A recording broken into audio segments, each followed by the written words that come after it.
years, you know, different things with him. So it's always an honor. I learn a lot from this brother every time, you know, as I'm sure you guys can. He mentioned something, and I'm Stick, by the way. My name is Kanum Ibomo. You can call me Stick. You know, that's what the homies call me. He mentioned Dr. MSU, Tupac's father. And in the 1970s, you know, he was a part of the liberation movement. And one of the key things that he was involved in was the Lincoln Detox Center in New York. You know, using acupuncture to heal people with addiction, right? And he learned that from two of his children were in a car accident, and he was looking for some alternative ways to heal.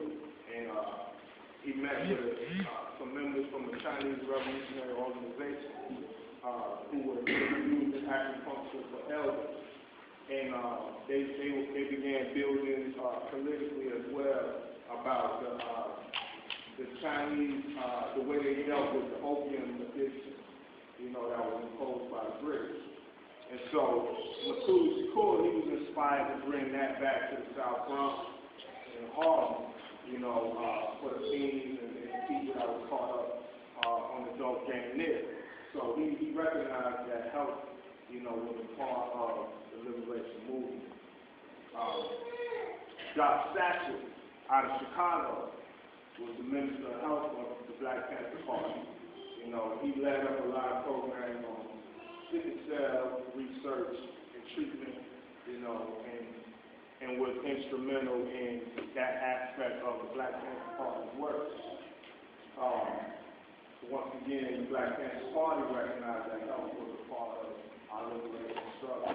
There's a book by Alondra Nelson called Medical Self-Defense of the Black Panther Party.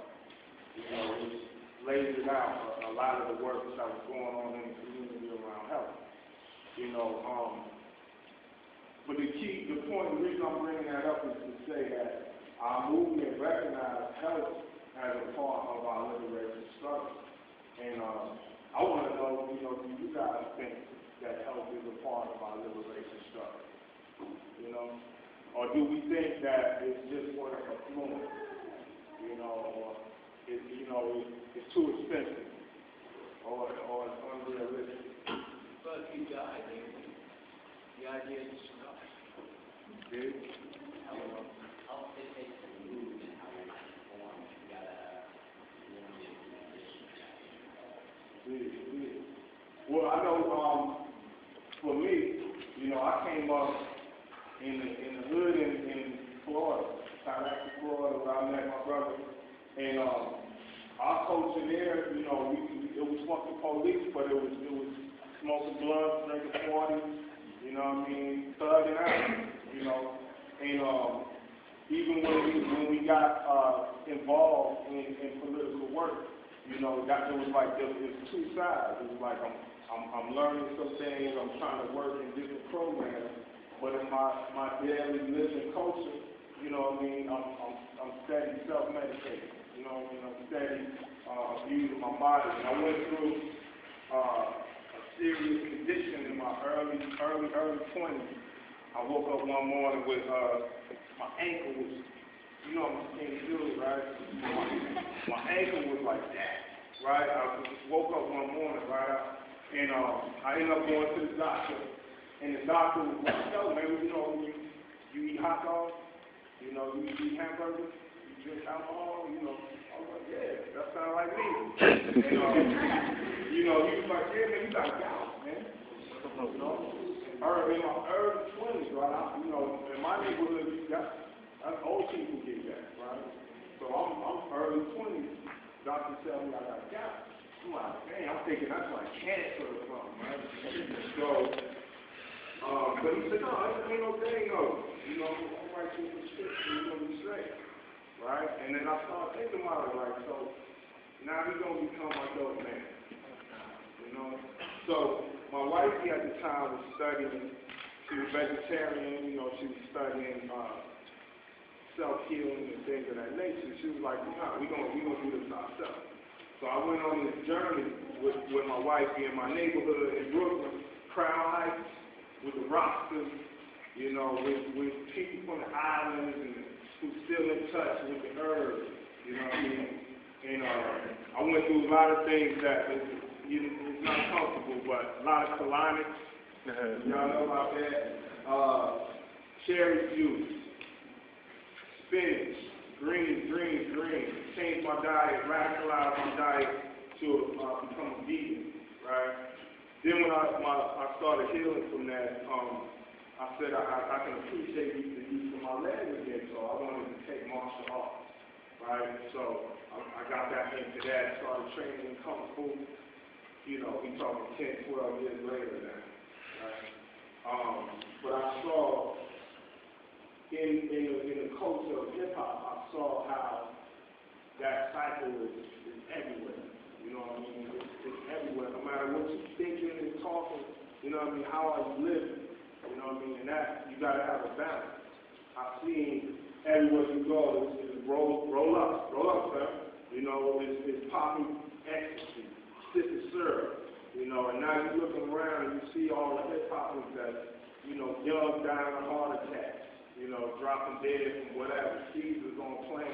You know what I mean? Because of the lifestyle that we live in. You know what I mean? So I was inspired, you know, through my martial arts training, through my own self-healing, through my father having 2 heart attacks, my mom being on diabetes, my older brother being a crack addict for over 18 years.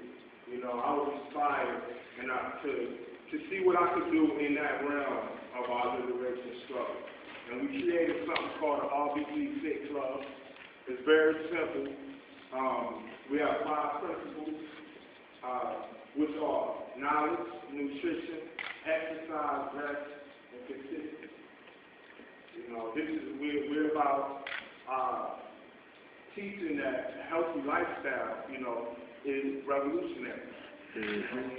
Because McDonald's and Krispy Kreme and Bayer Aspirin and all these motherfuckers, you know, as long as we study being added to what they serve, you know, then we maintain the status quo.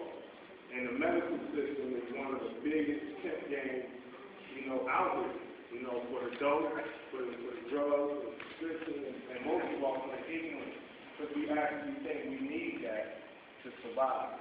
So, only adding on to what my comrade was saying, I think that's a big chunk of our movement that's missing, and I think that's something that we can see direct results.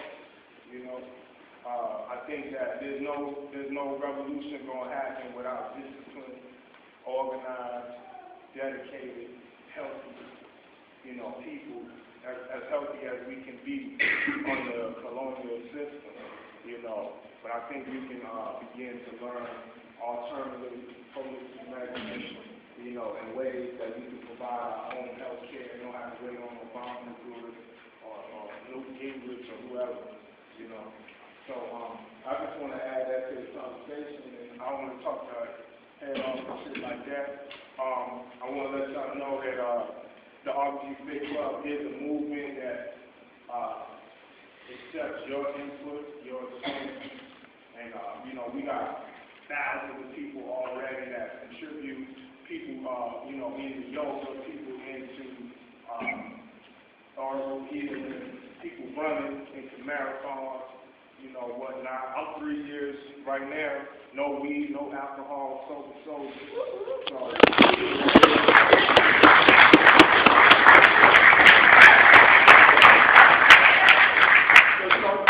we just add on, man. You know, so much work to do. Everybody can't do everything, but everybody can do something. So at this point, man, I just want to open it up with my comrade so we can talk about if anybody got particular questions or